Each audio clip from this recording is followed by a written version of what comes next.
Bonjour, c'est Mathieu d'ADBO. Eh bien, nous démarrons cette deuxième vidéo des outils essentiels de Pluspect.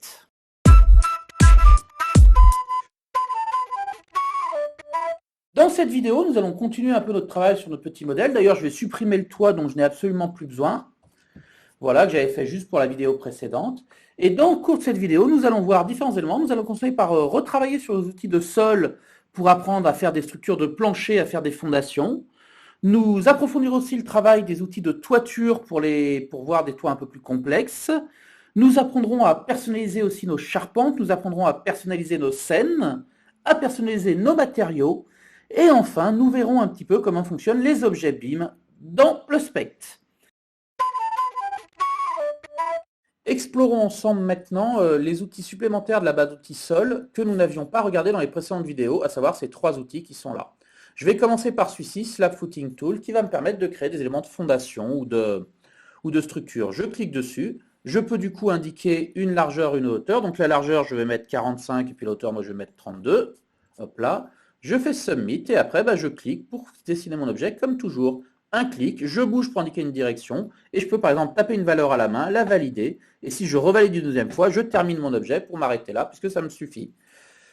À cette étape-là, je peux venir, si je souhaite, repositionner mon élément de fondation par rapport à mon dessin dans SketchUp, notamment en largeur. Par exemple, je clique ici, je me bloque ici sur l'axe rouge et je viens me caler là. Je peux également le dupliquer grâce à la touche CTRL sur PC ou ALT sur Mac et venir, hop, l'emmener, toujours bloqué sur l'axe rouge, aux différents positionnements. Comme ça, j'ai placé différents éléments. Je peux aussi utiliser mon bouton pour dessiner un nouvel élément de structure ici. Alors avant de le faire, attention, avant de recliquer là, assurez-vous de ne pas avoir sélectionné votre élément précédent. Sinon, c'est lui que vous allez transformer, vous allez l'éditer. Donc je le désélectionne, je clique sur mon bouton et là je vais indiquer de nouvelles coordonnées. Je vais mettre une épaisseur de 20 par exemple et une hauteur de 30. Je fais Submit et je peux venir cliquer ici pour dessiner un élément de structure en béton. Alors, d'un point de vue architectural, ce que je vais faire, ça ne va pas être très très propre, mais c'est pas grave, c'est juste pour la démonstration. Je fais un clic là, j'avance bien tout droit et je double-clique pour finir. Là, la hauteur n'est pas terrible, donc je vais ajuster la hauteur. Ça m'arrangeait de le faire directement là-haut, c'était plus facile. Je vais faire pareil de l'autre côté, je reclique sur mon bouton et je recommence. Je fais Submit. Je clique dans mon angle. Alors là, je n'hésite pas à utiliser la flèche de mon clavier, la flèche droite de mon clavier éventuellement pour réajuster le point d'accroche et je double-clique en face. La hauteur est toujours pas bonne puisque je clique en haut, c'était pas très intelligent. Et je fais pareil, je viens cliquer ici. Hop là. Je prends mon outil Slab. Je fais Submit. Je vais par exemple ici cliquer là au milieu, changer mon point d'accroche pour être calé par le milieu avec ma flèche de droite. Bougez bien droit. Hop là, et double-cliquer. Et pour terminer, un petit dernier ici. Hop là, je clique toujours pareil, hein, c'est très répétitif, je vous l'ai déjà dit, mais j'aime bien me répéter. Hop là, et je viens en face. Alors là, il faut peut-être que je change mon point de vue et surtout que j'utilise ma flèche de droite pour changer mon point d'accroche. Et je double-clique. Voici un petit peu le premier élément nouveau de cette barre d'outils pour faire les éléments un peu structurels, notamment de fondation. Deuxième élément, l'élément ici, Floor Joist, qui va me permettre de créer des éléments de plancher. Pour utiliser Floor Joist, il faut commencer par dessiner des surfaces, donc je vais le faire avec l'outil ligne, mais moi je l'ai déjà préparé, donc je vais tout de suite vous les afficher. Voilà, donc comme je l'ai dit, j'avais préalablement préparé mes surfaces, les voilà. Et donc après, il suffit de sélectionner une surface et de cliquer sur cet outil Joist pour créer un plancher à partir de cette surface. Donc comme d'habitude, j'ai plein de réglages possibles. Le premier réglage ici, c'est est-ce que je souhaite inclure ou non le sol, est-ce que je souhaite inclure ou non le plafond. Là, dans ce cas présent, je ne vais pas le faire. Je peux aussi choisir est-ce que je veux être dessiné en dessous de la face créée ou par au-dessus. Là, je préférerais être par au-dessus, donc je vais décocher Below Face. Et ensuite, le critère principal, c'est de choisir un matériau pour joist, pour mes poutres. Le matériau, comme d'hab, ça va indiquer éventuellement des éléments de couleur, mais surtout également, ça va régler les dimensions. Donc là, je vais plutôt choisir des poutres en 140-90 par 45, par exemple. Une fois que j'ai réglé tout ça, je fais Submit. Ensuite, je fais un clic et un deuxième clic pour indiquer dans quelle direction je souhaite orienter mes planches. Et je peux du coup recommencer pour mes deux autres planchers. Je sélectionne, je fais par exemple clic droit Just, Create Just, et je viens juste faire Submit puisque je ne souhaite plus changer mes critères. J'indique la direction de mes planche et je le refais encore une fois sur le dernier qui est ici. Je fais clic droit, Joist, ou alors je peux le sélectionner bien entendu et venir recliquer sur mon bouton Joist ici. Et de nouveau Submit, ainsi de suite. Hop là. J'indique ma direction naturellement. Une fois que c'est fait, il ne faut pas hésiter à supprimer d'ailleurs la surface de référence dont je n'ai plus besoin. Là, je n'ai ni mis penché parce que je rajouterai après un élément de bardage par-dessus pour finaliser ma terrasse. Je peux refaire du coup pareil là-haut. Je sélectionne une surface, je fais clic droit, je fais chercher mon outil Joist. Hop là. Et là, je vais choisir. Alors là, par contre, je vais mettre des critères en plus. Par exemple, je veux être en dessous de la face ce coup-ci, donc je vais cocher Below Face. Et j'aimerais bien qu'ils mettent un plafond pour l'élément du dessous. Donc je vais cocher Ceiling. Je vais changer aussi là sur le type. Je vais passer sur un 140 par 45. Hop là. Mais après, je fais Submit. J'indique ma direction de référence. Un clic, deux clics. Et bien sûr, je n'hésite pas à supprimer la surface qui ne me sert plus, puisque je n'en ai plus l'usage. Du coup, cette fois, il m'a créé l'élément et il m'a aussi mis un élément de plafond par rapport à la pièce du dessous. Je vais refaire la même opération pour les deux autres, mais là, je vais le faire en off. Voilà, donc j'ai fait la même chose pour les deux derniers. Donc j'ai mis en place la structure de mes planchers, c'est plutôt pas mal. Dernier outil de cette barre sol que nous n'avions pas vu, qui est très intéressant, c'est celui-ci qui va me permettre de recouvrir mes sols avec différents éléments de matériaux, de façon bien entendu paramétrable et quantifiable. Je clique dessus et là, je vais pouvoir choisir essentiellement un critère, quelle surface je souhaite mettre. Je peux aussi voir les systèmes d'accroche si nécessaire, ainsi de suite. Voilà. Ensuite, j'ai tout un tas d'éléments comme ça, plus ou moins intéressants. Nous, on va choisir Floaty Board, ça me va bien. Je fais Submit. Et là, c'est toujours pareil dans SketchUp. En fait, il me suffit de cliquer sur les différents points d'accroche pour dessiner ma surface pour venir regrouper. Donc je clique, je peux bien entendu faire la touche supprimer pour annuler, je peux m'aligner comme on a vu dans la précédente vidéo quand on dessinait les murs par exemple. Hop là, donc je viens faire tranquillement mon sol. Je vais aller jusqu'au bout. Tchouk, tchouk, tchouk. Ainsi de suite. Hop là, donc je vais le faire celui-là jusqu'au bout quand même pour que vous puissiez voir. Hop là, hop là. Donc vous voyez que c'est un enchaînement de clics tout à fait classique dans SketchUp. Il faut juste être un peu rigoureux. Je viens, hop, terminer le travail. Tac, tac, tac. Tchouk, tchouk. Et là, soit je clique à l'arrivée, soit j'appuie sur la touche Entrée pour finir ma boucle. Et voilà, il m'a mis en place un sol. Nous verrons dans la vidéo, là, dans la suite de la vidéo, nous verrons notamment comment paramétrer nos propres éléments de texture à la matière. Ce sera très intéressant. Je peux refaire la même chose sur le sommet, mais là, je vais le faire. C'est déjà prêt, donc je ne vais pas le refaire devant vous. Voilà, donc j'ai fait la même chose pour le plancher de mon étage. Travaillons à nouveau maintenant sur les toits. On va essayer des réglages un peu plus spécifiques que ceux qu'on a pu faire dans la vidéo précédente. Vous noterez que j'ai rajouté avec les techniques qu'on connaît déjà les murs de l'étage. Et donc pour faire le premier toit, c'est bien sûr facile. Je sélectionne mes 3-4 murs où j'aurais pu faire un clic droit et dire sélectionner les murs connectés. Select Connected Wall. Je fais un clic droit Roof, Wall et je dis Generate Roof from Wall. Dans la petite fenêtre de dialogue, j'indique les éléments. Donc, la pente de 25 degrés, ça me va bien. Des tuiles en terre cuite, ça me convient plutôt pas mal. Je veux qu'il y ait un plafond, donc je vais cocher inclure le plafond, include ceiling.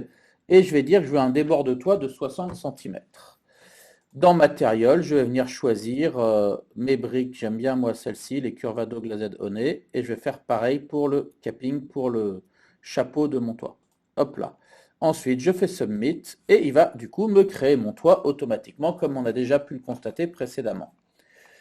Je vais modifier un petit peu ce toit, notamment sa pente. Donc si vous vous souvenez, on l'a vu dans la première vidéo, je crois que je vous l'ai montré. Quand on fait un clic droit sur le toit, on peut faire Edit Roof bien entendu, mais on peut aussi faire directement Edit Pitch, Roof Pitch. Pitch veut dire pente en anglais, ça me permet de dire je veux éditer spécifiquement cette pente de toit. Je clique dessus et là j'ai deux réglages possibles, l'angle en degrés et le débord de toit. Donc l'angle de 90, c'est ce que je recherche, mais par contre je veux un débord de toit de 60 cm. Après je fais Submit et il va modifier uniquement la pente que je lui ai désignée. Je peux faire pareil de l'autre côté naturellement. Edit Pitch, je clique, je mets 60 cm et je fais Submit.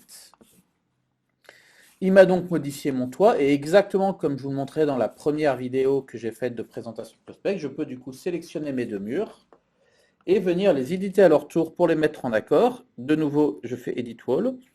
Et cette fois, c'est dans le mode de construction que je vais intervenir. C'est-à-dire que dans le mode de construction, au lieu d'être sur une commande standard, je vais avoir un mode à deux pans. En anglais, on dit gable, je ne sais jamais comment on dit. Et je vais préciser du coup une pente de 25 en accord avec le toit que j'ai dessiné. Je fais Submit et il va modifier mes deux pans de toit pour que ça corresponde bien. Donc ça, c'est ce que je vous avais déjà montré dans une vidéo précédente. Là où c'est intéressant également, c'est ce qu'il faut bien comprendre d'ailleurs, c'est que dans le toit, ce qui est réellement important, c'est cette surface-là. C'est elle qui compte pour de vrai avec la texture qu'il y a dessus. C'est-à-dire que je peux facilement modifier le reste. Par exemple, ici, j'aimerais ne pas avoir cet élément-là, j'aimerais avoir une pente de toit visible, donc je vais double-cliquer dans mon toit jusqu'à ce que j'arrive à cet élément. Avec le pouce étiré, hop, je vais le supprimer. Tac, tac, tac, tac. Là, raté. Hop là. Et avec l'outil ligne, je vais venir redessiner les éléments qui m'intéressent réellement. Ici comme ça. Et ici comme ça. Tout ça pour vous dire qu'une fois encore, bien qu'on soit dans Prospect, bien qu'on ait quand même un niveau de rigueur important, on peut utiliser les facilités de dessin qu'offre SketchUp pour produire un résultat intéressant. Il ne faut pas hésiter. Du coup, là, je vais supprimer ce qui ne m'intéresse pas ici aussi. Voilà, donc je peux venir personnaliser les éléments de mon toit si c'est nécessaire pour obtenir exactement le résultat qui m'intéresse, à savoir ce toit-là. On va s'intéresser maintenant aux deux autres morceaux du toit. Si on regarde mon fichier de référence, on va constater que ce sont quand même des toits un peu particuliers puisqu'ils ne suivent pas forcément le chemin du mur et qui ne sont pas forcément symétriques, donc un petit peu différents à construire.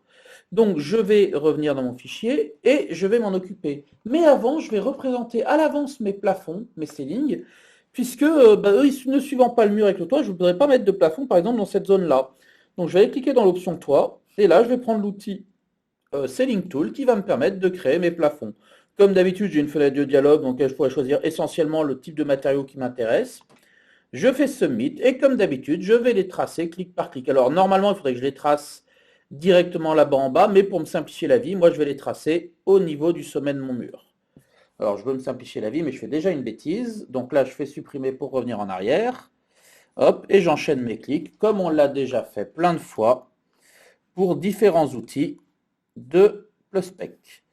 Donc j'attrape bien mes points précisément, je viens refermer, ou alors j'appuie sur Entrée, ça referme. Je vais faire pareil de l'autre côté. Hop là, je clique sur mon sommet du mur, c'est plus simple, un clic. Alors, je me suis encore trompé. Décidément, j'ai le clic d'une précision absolue ce matin, aujourd'hui. Hop là. Et je referme. Voilà, ensuite, je vais sélectionner mes deux éléments et je vais les déplacer à la bonne hauteur en me bloquant sur l'axe bleu. Comme ça. Voilà. Du coup, mes plafonds sont faits, je vais pouvoir m'intéresser directement au toit. Je vais commencer par ce côté-là, parce que c'est le plus simple des deux. Et là, je vais prendre mon outil rectangle et je vais me dessiner un grand rectangle comme ça pour représenter la surface de référence de mon toit complet. Et ensuite, je reviens exactement à la manipulation qu'on a faite précédemment. C'est-à-dire que je sélectionne ma surface, je viens dire je crée un toit depuis la surface, soit en cliquant ici, soit en faisant un clic droit. Ouf. Et puis je rentre mes paramètres. Alors normalement, je n'ai pas besoin de changer tous mes paramètres, ils doivent être encore bons, si ce n'est que cette fois, je ne veux pas inclure automatiquement le plafond puisque je l'ai déjà fait. Je fais Submit et il va me créer mon toit automatiquement comme on l'a déjà fait précédemment. Une fois que le toit est en place, il faut penser à supprimer la surface de référence qui ne sert plus. Et je vais venir modifier les pentes et rebricoler mon toit exactement comme je l'ai fait ici. Donc clic droit, Roof, Edit Pitch. Et c'est parti pour une première pente, celle-ci, que je change avec 90 degrés et 60 cm. Je refais exactement la même chose de l'autre côté. Hop. Roof, Edit Pitch. 60 cm. Hop là. Et bien entendu, je viens modifier ce mur. Je ne modifie pas les murs pour l'instant ici, c'est un peu plus compliqué, on le verra après. Clic droit, Edit Roof, Edit Wall. Et je vais venir mettre mon mur alors en guêpe puisqu'il est en deux directions avec une pente de 25 et je fais Submit. Et voilà qui commence à être mieux. Et là encore, je peux, comme tout à l'heure, venir bricoler l'intérieur du toit pour modifier le dessous du toit qui n'est pas très joli actuellement. Donc, qu'est-ce que je veux faire? Ben, je veux venir, par exemple, supprimer cet élément-là qui ne m'intéresse pas. Hop là. Ici. Donc là, je rentre dans mon toit de partout. Je veux également supprimer ce morceau-là à chaque fois qui, lui, ne m'intéresse pas non plus. Ah, j'ai raté mon coup. Voilà qui est mieux. Il faut vraiment que j'apprenne à zoomer. Voilà, je refais pareil ici, tchouk, et je vais retracer les deux lignes qui me manquent. Donc une ligne ici, une ligne là. Ce que je peux faire d'ailleurs, ce que je n'ai pas fait tout à l'heure, ce qui est dommage, c'est nettoyer les traits qui ne servent plus pour que ce soit plus propre. Et je fais pareil de l'autre côté. Voilà, donc ça c'est du dessin SketchUp extrêmement simple et basique. Vous avez sûrement tous déjà eu l'occasion de manipuler. Ce qui fait que déjà, mon toit est beaucoup plus propre, en tout cas en apparence. Alors là, c'est pas tout à fait fini, puisqu'il me manque quand même ici un trait là-bas en haut que j'ai oublié de dessiner. Voilà, pour bien refermer mes surfaces. Donc je peux personnaliser mon toit comme ça. Évidemment, la problématique que je rencontre ici, ce sont les murs qui sont ici, qui doivent être retravaillés. Donc je vais commencer par ajuster ce premier mur, je le sélectionne, clic droit, Wall, Edit Wall, comme d'habitude. Sauf que cette fois, je ne vais pas venir choisir une fabrication Gable qui consiste à un toit à deux pentes, mais une fabrication Skillion qui consiste à un toit à une seule pente. Alors, je peux faire soit la pente à gauche, left, soit à droite, right. Moi, je vais choisir right. Je précise l'angle de ma pente, donc toujours 25, et je fais Submit. Et hop, mon toit s'adapte, mon mur s'est adapté. Pour les deux murs suivants, avant de rajouter de la pente, il faut modifier leur hauteur totale. Et donc là, il faut bricoler les murs. C'est-à-dire qu'il faut que je vienne utiliser l'outil qui est ici, qu'on n'a pas encore essayé, Wall Redefine Toon. Quand je sélectionne un mur et que je clique là-dessus, ça va me permettre de rebricoler mon toit à partir de 3 points possibles. Soit je clique sur l'une des deux petites croix bleues, et dans ce cas-là, je vais donner une pente manuellement à mon mur. Ça pourrait être intéressant, mais c'est quand même pas très pratique et pas très précis. Soit je clique au milieu, c'est-à-dire je clique sur la ligne du milieu, hop là, et là je monte bien droit. Là je vais monter en me bloquant sur l'axe bleu, puis je vais venir indiquer la hauteur du mur qui est là. Hop là, comme ça mon mur a monté. Je vais refaire la même chose sur celui-ci. Donc je peux aussi faire clic droit, Wall, Redefine Wall, c'est la même chose que le bouton que j'ai utilisé. Je clique sur la ligne du milieu, je bouge bien le long de l'axe bleu, je viens chercher ma hauteur. Une fois que je suis là, je refais un clic droit, Wall, Edit to Wall, et je vais mettre une pente Skillion Right de 25. Skillion Right à 25. Submit. Et voilà, j'ai ajusté mon mur. J'ai employé la même technique pour modifier les deux murs de ce côté-là, pour ajuster aussi à mon toit. On va s'attaquer maintenant au dernier élément de toiture qui se trouve ici, qui est ce toit dissymétrique. Alors là, il va falloir utiliser une astuce pour pouvoir le dessiner proprement. Je vais d'abord commencer par placer un certain nombre de guides pour m'aider dans ma construction. Je vais venir placer un guide ici pour trouver le centre de mon objet. Je vais mettre un guide là, en double-cliquant sur les lignes pour prolonger mon mur. Et je vais venir me faire un guide là que je vais bloquer sur l'axe bleu avec la flèche du haut et mettre à la hauteur pour bien repérer l'empiètement au sol de mon toit. Et ensuite, au lieu de dessiner un toit automatique comme je l'ai fait jusqu'à présent, je vais utiliser l'outil toit à un seul pan pour dessiner manuellement les deux pans de toit que je vais après bricoler pour les rassembler. Donc, je vais venir cliquer sur mon outil toit et je vais utiliser le premier outil de toiture qu'on utilise assez peu souvent mais qui là est utile, Roof Tool. Ici, je vais choisir le type de toit Skillion Tool, c'est-à-dire toit à un seul pan, et je mets tous mes paramètres un peu comme d'habitude. Donc le type de tuile terracotta, ça me va bien, la pente 25, c'est bon, le débord de toit de 60 cm, ça me convient très bien. Si je vérifie les matériaux, tout est à peu près comme je le veux, donc je n'insiste pas plus. Une fois que j'ai fait ça, je clique sur Submit pour dessiner mon toit. Et là, c'est comme d'habitude, je vais cliquer point après point. Alors, l'idée, c'est que déjà, la première ligne que je trace représente toujours le bas du toit. Donc, je vais venir, par exemple, ici, faire un clic, deux clics, trois clics. Je reviens en face, quatre clics, et je referme bien mon toit. Et voilà, il m'a fait mon premier pan de toit. Je vais maintenant dessiner le deuxième pan de toit. Alors, je pars bien de là puisque c'est la base. Un clic, deux clics, trois clics. Hop là. Alors là, je suis un peu plus embêté pour trouver le point d'arrivée. Donc, je vais me mettre en transparence. Et je vais venir le chercher en transparence. Alors, il faut que je fasse à la fois attention à mon guide et à mon angle qui est à 180. C'est parfait. Et je viens refermer. Et normalement, c'est bon. Cela étant dit, mes toits ne sont pas tout à fait satisfaisants. D'abord, la hauteur de mon toit ne va pas de celui-ci, puisqu'en fait, il ne part pas de cette hauteur-là, il part de plus bas. Donc, je vais prendre l'outil déplacer, cliquer sur le sommet de mon toit, le bloquer sur l'axe bleu avec ma flèche du haut de mon clavier et venir l'aligner en hauteur sur l'autre toit qui, lui, était plutôt satisfaisant.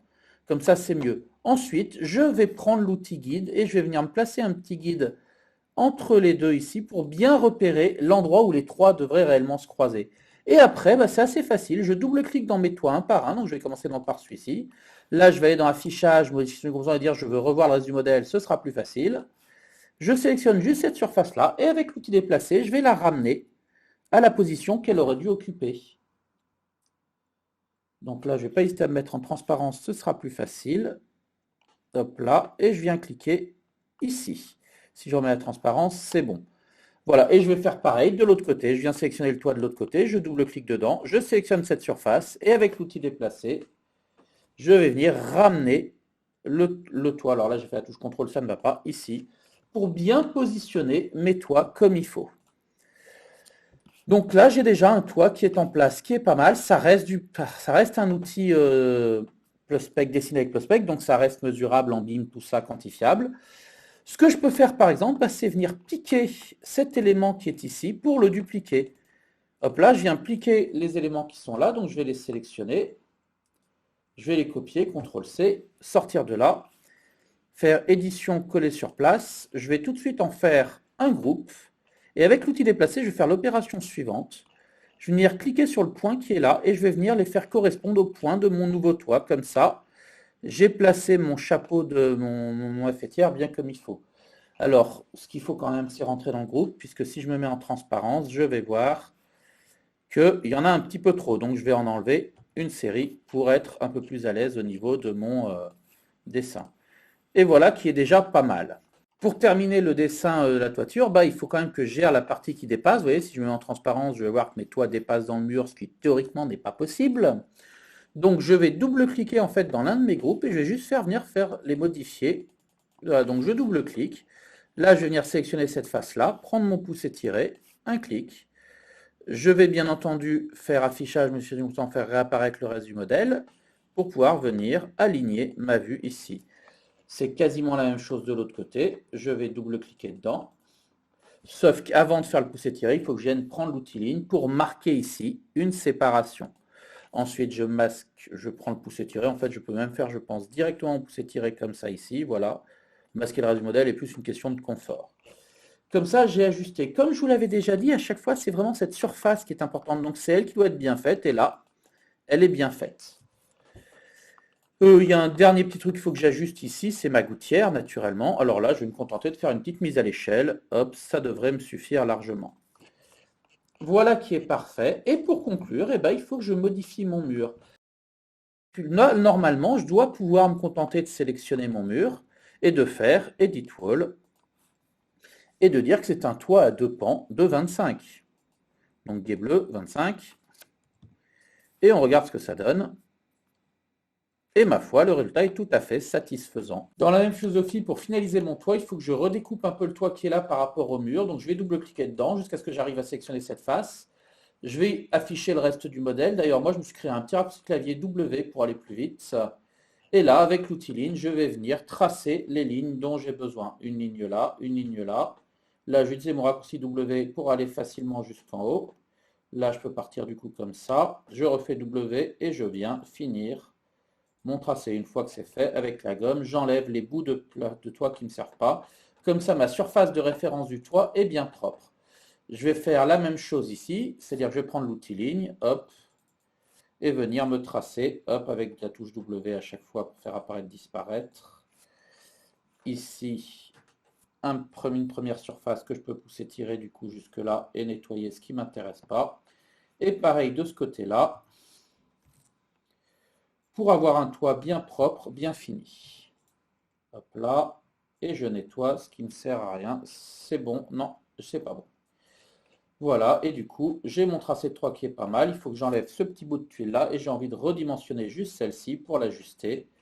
Comme ça, mon toit est propre, il est bien fait. Je suis content de moi. Je vais maintenant pouvoir passer au travail de ma charpente.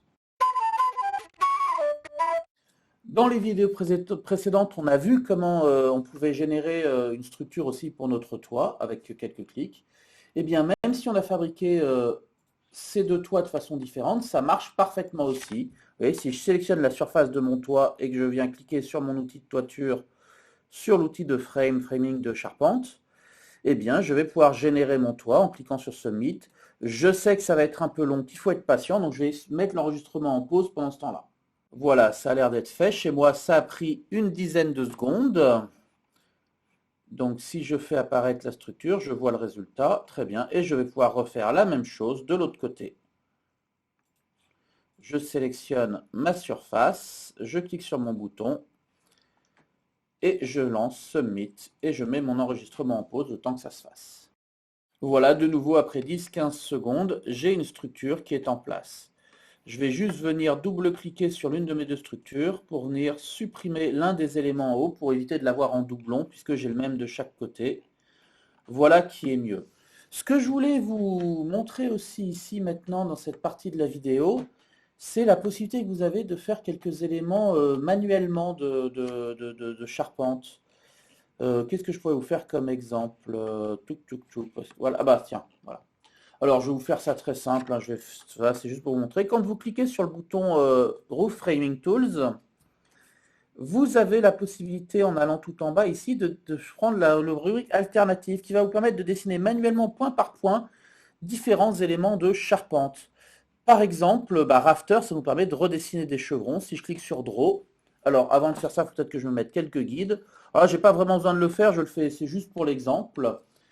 Eh ben, je pourrais tout à fait prendre le guide de construction, me dire, hop, je vais me mettre un premier guide ici, hop, je vais le mettre à 20 cm, tchac. Ensuite, je vais juste venir me repérer le point d'arrivée ici, grâce à guide, et du coup, je peux manuellement, en cliquant sur Rafter, Rafter c'est-à-dire chevron, Draw, cliquer sur mon point de départ, hop, et sur mon point d'arrivée, pour me dessiner un chevron manuellement. Voilà. Donc je peux redessiner manuellement un chevron, ce qui est assez pratique. Hop, raté, j'ai pas sélectionné le bon. Ah si, c'est lui. Mais je peux également dessiner d'autres éléments, par exemple, assez intéressant, le underpurling, donc qui permet de dessiner des éléments droits comme une panne. Je clique sur Draw, je clique sur son point de départ, par exemple, je clique ici. Et là, ce qui est intéressant, c'est cette ligne bleue qui me permet de repérer le point d'arrivée, hop là, et il me dessine un élément droit. Ce qui est assez intéressant pour faire des pannes, des trucs comme ça. J'en ai un autre qui est assez intéressant qui s'appelle Strut, qui va me permettre de faire des éléments plutôt par rapport à des positions verticales. Alors là, je n'ai pas vraiment d'exemple, je vais le faire juste là. Et c'est à chaque fois pareil, je clique sur un point de départ, je clique sur un point d'arrivée, et hop, il me fait un élément entre les deux dans cette forme-là. Donc j'ai trois possibilités pour dessiner des éléments de structure supplémentaires. Moi, j'avais envie d'en dessiner un pour représenter mes pannes horizontales, donc je vais utiliser Underpurling. Avant, je vais changer mon matériel, je vais prendre un élément en 290 par 70, comme ça. Voilà. Je clique sur Underpurling. Là, je vais le faire d'abord comme ça, en cliquant d'un point à un autre. Et une fois que mon élément est en place, je ne vais pas hésiter à le dupliquer. Je suis peut-être allé un peu trop vite dans le choix de mes dimensions, je vais le supprimer. Je vais choisir ici plutôt un 90 par 70, ce sera plus satisfaisant. Je refais mon clic sur mon point de départ et sur mon point d'arrivée. Hop là, bien droit. Et du coup, j'ai posé un élément de transversal que je vais maintenant pouvoir positionner et dupliquer. Alors pour le positionner, j'avais bien envie de me mettre quelques guides de construction quand même. Hop, je vais me faire un guide là pour bien repérer mon point de départ. Hop là, je vais me bloquer sur l'axe bleu et je vais venir aligner ce guide ici. Comme ça, je peux attraper mon objet et venir le dupliquer, le déplacer déjà comme ça. Ensuite, je ne vais pas hésiter à le dupliquer jusqu'en haut de mon dessin. Et là, je pense que je vais faire diviser par 3 pour placer tous mes éléments de charpente. Je pourrais du coup faire pareil de l'autre côté. Je le duplique. Bon, là, je le fais une fois de plus assez rapidement. Mon objectif est surtout d'illustrer le principe. Et là, je vais faire diviser par 2. Voilà, donc c'est assez pratique pour ajouter quelques éléments de charpente. Et du coup, je vais faire la même chose sur les autres éléments du toit, mais je ne vais pas l'enregistrer parce que c'est très répétitif. Je pense que vous avez compris le principe. Donc voilà, j'ai répété la technique pour positionner mes éléments de panne aux différents points de mon dessin, sur mon différent toit. Par contre, en faisant mes dupliqués, je me rends compte que j'en ai ici qui dépassent. Eh ben, j'aurais pu les dessiner individuellement, mais rien ne m'empêche de venir les sélectionner et d'utiliser un outil comme par exemple la mise à l'échelle pour corriger mon dessin. Alors là, il y en a un, voilà. Donc je prends mon outil mise à l'échelle de SketchUp et je viens ajuster ces éléments-là à la situation ici, puisque là, c'est pas tout à fait la même. Voilà, donc une fois encore, je peux utiliser à la fois les outils de PlusSpec pour produire un élément BIM, mais également, je peux quand même pratiquer les manipulations de SketchUp pour arranger le dessin selon nos besoins.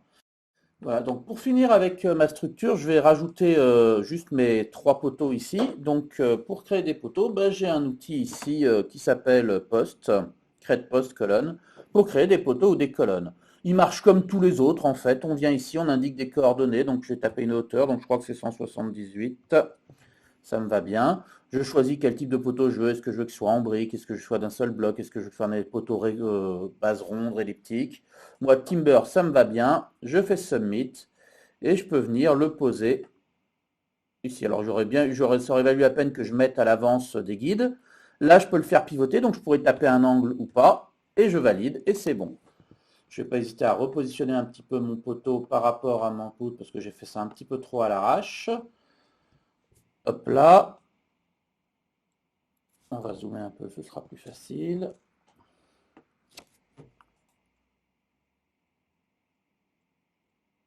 Voilà, comme ça me va bien. Et naturellement, mon poteau, je peux le déplacer, le dupliquer ou faire un clic droit dessus et retourner dans Edit Post pour modifier mon poteau. Par exemple, si je veux changer la section, alors je pourrais changer la section manuellement ici, Sizing. En général, je trouve qu'il est préférable d'utiliser un matériau, quitte à avoir préparé ses propres matériaux, comme on va le voir dans la suite de la vidéo. Donc là, je vais me choisir un poteau en bois traité en 112, en 135, ce sera pas mal. Je fais Submit. Et du coup, mon poteau a été ajusté à mon nouveau réglage. Naturellement, je peux dupliquer ça comme j'ai l'habitude de le faire dans SketchUp si nécessaire, ou créer un nouveau poteau à chaque fois. Là, je vais dupliquer, ça va plutôt plus vite. Et juste éditer celui-ci pour changer sa hauteur. Alors, la hauteur dont j'ai besoin, c'est 259. Donc, je fais un clic droit, j'édite mon poteau. Et je mets ici une hauteur de 259 et je fais Submit. Donc créer des colonnes et des poteaux est particulièrement facile dans PlusSpec et ça reste toujours un élément BIM, un élément quantifiable, donc c'est cool. On va maintenant revoir un petit peu 2-3 petits trucs au niveau des scènes et puis je vais vous montrer enfin comment créer des matériaux personnalisés pour changer la structure de votre brique, pour créer vos propres sections de poteaux ou de charpente. Reparlons un petit peu de la génération de scènes dans PlusSpec. On sait qu'en cliquant sur l'appareil photo, on peut générer plus ou moins de scènes automatiquement. Par exemple, là, je vais rajouter les scènes de présentation pour le client. Hop là. Je dis non, je veux oui, je veux remplacer les scènes existantes. De toute façon, j'ai rien fait, donc là, ça ne changera pas grand-chose. Et voilà, mes scènes sont créées. Donc, il m'a créé toutes mes scènes comme d'hab, avec tout un tas de réglages possibles et différents. Je peux du coup personnaliser ces scènes. Par exemple, si je vais sur la scène élévation 1, je peux tout à fait décider de dire je la mets en couleur et du coup faire un clic droit pour actualiser, mettre à jour ou actualiser ma scène. Mais comme le changement est une question de style, là il va me demander qu'est-ce que je fais du style. Est-ce que je l'enregistre comme un nouveau style, ce qui me permettra d'avoir le style que sur cette scène-là, ou est-ce que j'actualise le style actuel, ce qui me permettra que ce style se mette à jour partout où il est utilisé, à savoir là sur toutes les élévations. Donc je vais faire ce choix-là. Je fais actualiser et du coup, bien entendu, toutes mes élévations ont changé. Je peux aussi, par exemple, décider de me créer mes propres scènes. Par exemple, il y a une scène que j'aime bien qui s'appelle Roof Off ici, qui permet de masquer le toit. Je peux aussi créer mes propres scènes. Par exemple, ici, j'ai cette scène Roof Off qui est pas mal, qui permet de masquer le toit. Et du coup, j'ai envie de m'en créer une version qui masque aussi l'étage. Alors là, il faut faire un peu attention quand on se crée ces scènes parce que vous verrez que dans Pluspect, toutes les options ne sont pas forcément cochées. Par exemple, ici, il s'intéresse essentiellement au calque visible. Donc, je vais essayer d'être dans la même logique que lui. Je vais venir me créer un calque déjà que je vais appeler étage. Hop là. Ensuite, je vais sélectionner tous les éléments de mon étage. Comme ceci. Tchouk, tchouk, tchouk.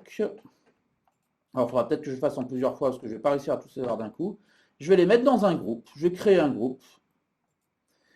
Dans ce groupe-là, je vois qu'il y a des choses en trop, donc je n'hésite pas à prendre ce qu'il y a en trop, à l'enlever d'ici et à venir le repositionner, le recoller sur place, voilà, pour sortir du groupe. Donc je fais mon groupe soigneusement, ce qui n'est pas le plus pratique ici, mais bon.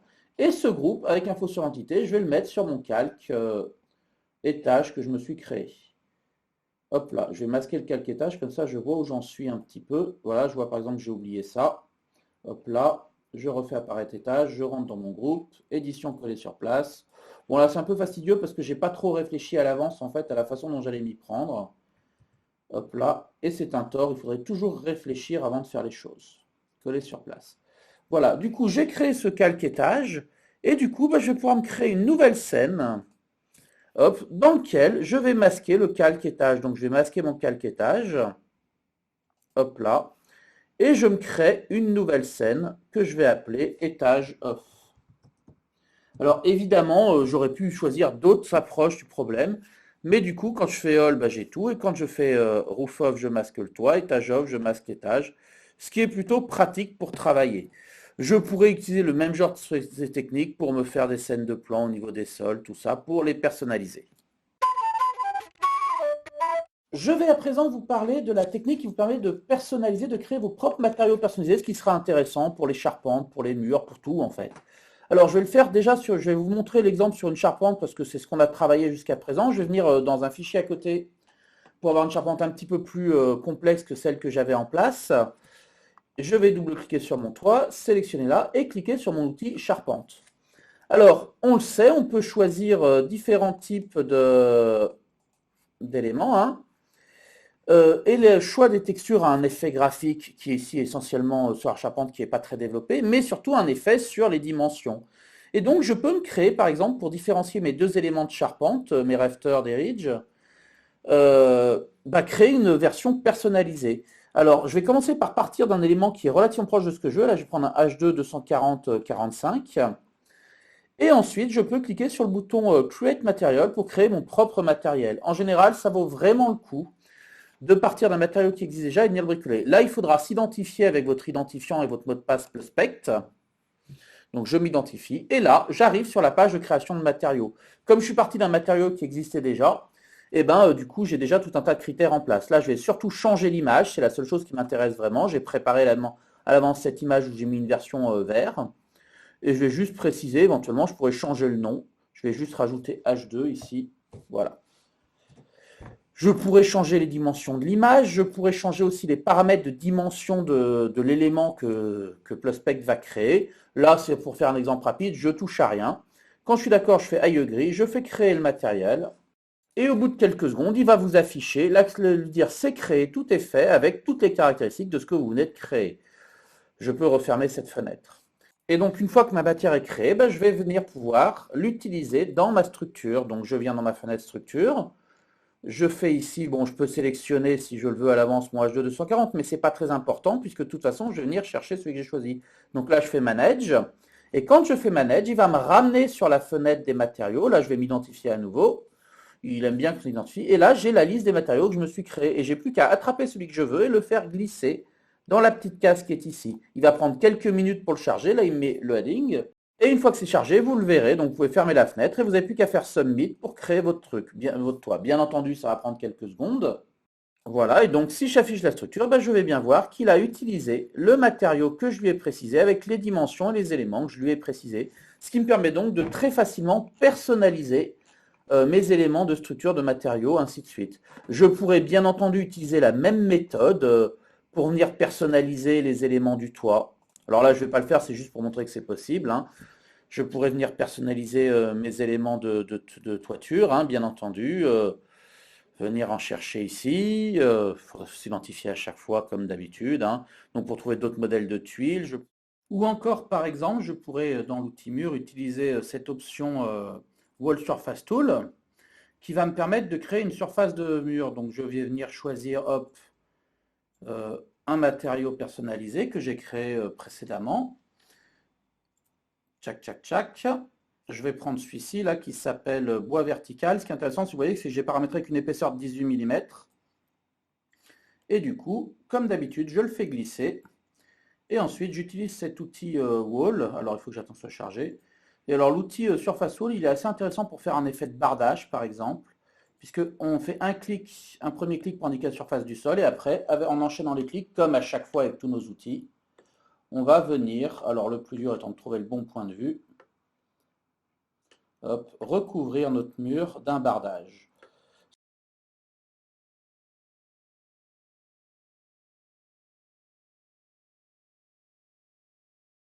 Voilà, lié au mur, mais bon. Et voilà, du coup, j'ai commencé à faire mon bardage de bois pour cette partie-là.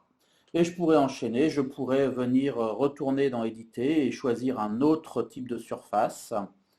Par exemple, si je prends un autre matériel prédéfini que j'ai créé moi-même, ici d'enduit, où là j'ai mis une épaisseur de 10 mm, et ben c'est toujours la même chose en fait, hein. Je prends mon enduit, je le fais glisser. Hop là, une fois que ce sera chargé, je fais Submit pour mettre à jour. Du coup, il a mis à jour l'image, mais il a également, bien entendu, ajusté de façon paramétrique l'épaisseur de mon objet. Voilà un petit peu pour vous parler rapidement de cette possibilité de faire des matières personnalisées paramétrées. On va passer à une dernière étape, voir la gestion et la création des objets et des composants BIM. Donc avec le spectre, on a la possibilité d'intégrer tout un tas d'objets paramétriques et BIM. On va passer sur notre scène étage off comme ça, je vois pas le truc, et je vais commencer par poser un escalier. Alors pour les escaliers et les ascenseurs, j'ai carrément une barre d'outils spéciale Adster pour mettre en place des escaliers. Donc je vais venir choisir un modèle d'escalier, je vais prendre l'escalier en L floating, voilà, je fais Submit et je viens le poser pour l'instant un peu au pif, parce que j'ai pas encore trop de réglages. Cet objet posé, c'est un objet complètement dynamique, donc si je fais un clic droit dessus, j'ai une option composant dynamique et option du composant, qui va me permettre de faire tout un tas de réglages. Par exemple, le plus important, c'est de régler la hauteur. Donc moi, je veux monter pas à 2700, je vais enlever la hauteur du marge, je vais mettre 2630. Voilà, je peux faire appliquer directement pour qu'il applique ma modification. J'aimerais inverser le rapport des marches avant et après le palier. Donc, je vais venir ici et dire, dans Landing Position Riser, je vais mettre que 6 marches au démarrage.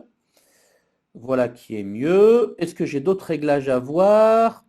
La largeur de l'escalier à 1 mètre, ça me va bien. La profondeur des marches de 240, ça me convient bien. Ah, le hand drive, donc la main courante, je vais la mettre uniquement à droite. Right. Et je fais appliquer. Donc vous voyez, je peux paramétrer mon escalier comme ça très facilement et revenir dessus si ça ne me va pas. Ensuite, je vais repositionner l'escalier. Donc je vais commencer par me bloquer ici sur l'axe rouge et le poser sur le mur là. Puis pareil sur l'axe vert, me poser sur le mur ici. Et voilà un escalier en place, vite fait, bien fait et très propre. Si je passe sur ma scène d'étage, je peux vérifier que ça correspond bien à l'arrivée au niveau de ma trémille. En plus des escaliers, tiens, je vais fermer ce truc-là, ça m'énerve. En plus des escaliers, Pluspec propose d'autres possibilités pour inclure des objets. Et ça, on peut le faire en cliquant sur ce petit bouton ici, Get More Component, que j'avais présenté rapidement dans la vidéo de présentation initiale de Pluspec. Quand je clique dessus, j'ai plein de boutons qui apparaissent pour déplacer les objets, pour les paramétrer, pour les supprimer.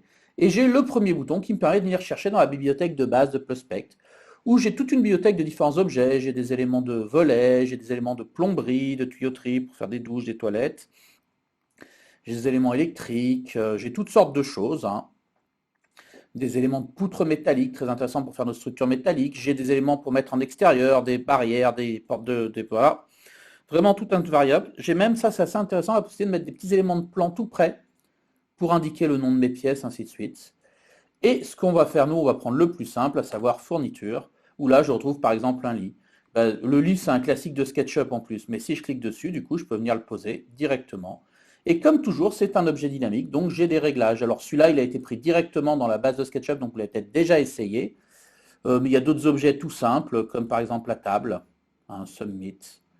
Hop là, et pareil, si j'ai tout un tas de critères. Je peux retrouver les critères soit en cliquant sur le bouton avec l'engrenage qui est ici, soit en faisant clic droit, composant dynamique, option du composant.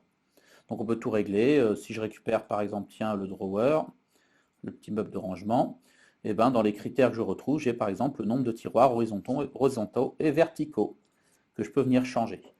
Donc ça, c'est assez intéressant, c'est facile, ça va vite.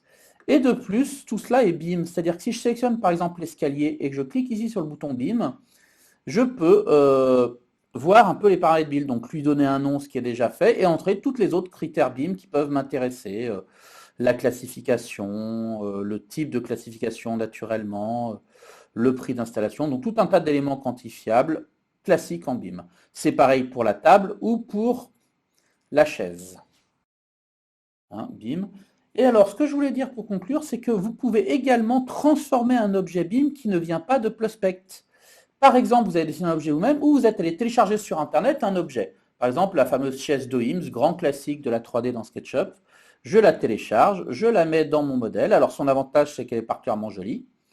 Eh bien, ce n'est pas un objet BIM actuellement, mais si j'éclate le composant, soit en faisant clic droit éclaté, soit en utilisant la petite bombe qui est ici, donc j'éclate mon composant, clic droit éclaté, et bien après, je peux recliquer sur le bouton BIM, et en cliquant sur le bouton BIM, ça va le transformer en composant BIM, avec, là encore, tous les petits éléments que je peux modifier. Par exemple, ici, je vais l'appeler DOIMS Armchair. Et je peux bien sûr préciser tout un tas d'éléments, un numéro de code d'objet, une classification, voilà. Ainsi de suite. Et je fais Submit. Ce qui peut être intéressant aussi, toujours quand j'ai ça, c'est de vérifier avec Info sur Entité les calques. Vous voyez, tous les objets sont sur un calque qui s'appelle 33 fournitures. Donc ça vaut le coup de la mettre aussi sur le même calque. Comme ça, j'ai une cohérence dans mes scènes de Pluspect. Et voilà, avec ces petits objets, je conclus ici cette vidéo et donc ma série de tutoriels sur les outils essentiels de Pluspect.